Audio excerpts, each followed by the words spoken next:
नमस्कार, मी मुग्धा बोरसे रुचकर मेजवानीमध्ये आपलं स्वागत करते। आज आपण मेथांबा करणार आहोत।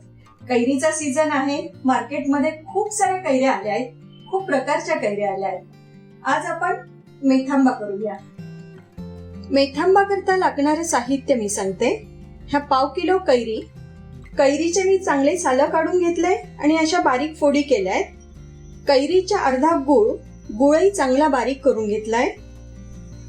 इथे 1 टीस्पून मेथ्या, 1 टेबलस्पून धना क्रश केलाय, अर्धा टेबलस्पून बडीशेपही कुटून घेतली आहे, लाल तिखट, हळद। हे मात्र तुम्हाला सांगते, हे ना आपलं जे लोणच्यात खार असतो ना, तो खार मी बऱ्यापैकी त्याच्यात टाकते आणि चव छानही लागते। तो खार 1 टेबलस्पून आणि चवीनुसार मीठ। मेथांबासाठी आता आपण सुरुवात करूया। मी एका बाजूला कढई गरम करायला ठेवली आहे। आपली कढई छान गरम झाली आहे। इथे आता 2 टेबलस्पून मी तेल टाकणार आहे। तेलही छान गरम झालंय। मी आता मेथ्या टाकून घेते।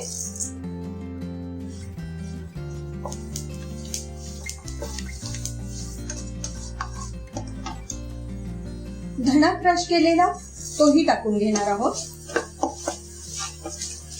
बडीशेप,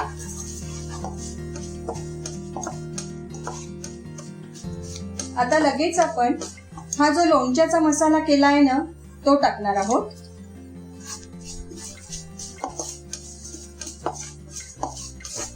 माझ्या लोणच्याच्या मसाल्यात ना थोडासा लसूण असतोच। हे लाल तिखट, कैरीच्या भाजीला थोडं लाल तिखट जास्त हवं असतं, छान लागते। हळद,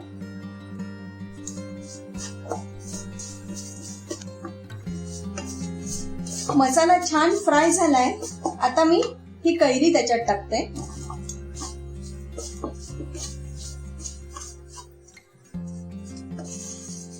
चवीनुसार मीठ आपलं लोणच्याच्या मसाल्यात देखील मीठ होतं, त्या अंदाजानुसार मी मीठ टाकलंय। आता थोडं पाणी टाकणार।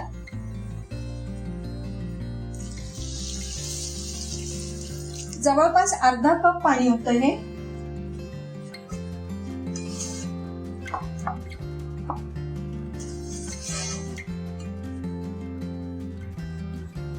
कैरी शिजायची वाट बघूया।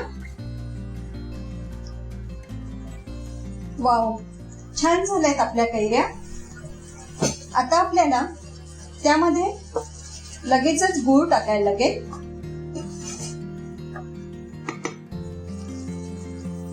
इथे मी गूळ बारीक करून घेतलाय। तुम्हाला गुळाची पावडर टाकायची असेल तरी हरकत नाही, आणि गूळ तुमच्या आवडीनुसार, तुम्हाला केवढं गोड हवंय ना तेवढं तुम्ही टाकू शकतात।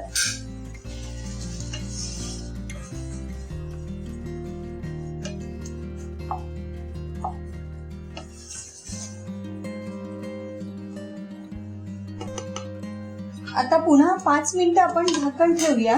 सगळा गूळ छान वितळे।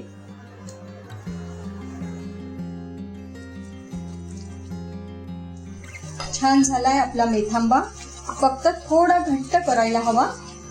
अजून थोडा वेळ मी उकळू देते।